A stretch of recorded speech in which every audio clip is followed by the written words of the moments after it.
Stop recording. Until midnight Central Daylight Time for Benton, Northern St. Clair, Northwestern Kansas, and Morgan counties.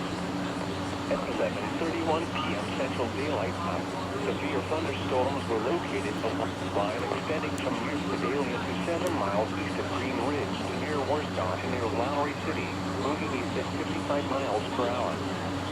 Expected hazards include 70 miles per hour with gusts and penny-sized hail. This is the radar-indicated threat. The following impacts are expected. Expect considerable tree damage. Damage is likely to mobile homes, roofs, and outbuildings.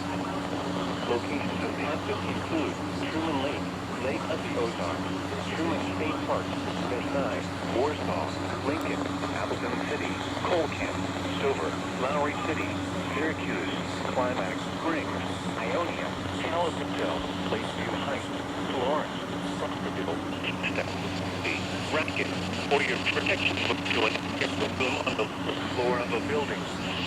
Continuous cloud-to-ground lightning is occurring with these storms. Move indoors immediately. Lightning is one of the killers. Remember, if you can hear thunder, you are close enough to be struck by lightning. Repeating, a severe thunderstorm warning remains in effect until midnight Central Daylight Time Sunday for the following counties: in Missouri, Benton, Camden, Morgan, and St. Clair. The current time is 11:39 p.m. Central Daylight Time. Camera chooser. Stop recording.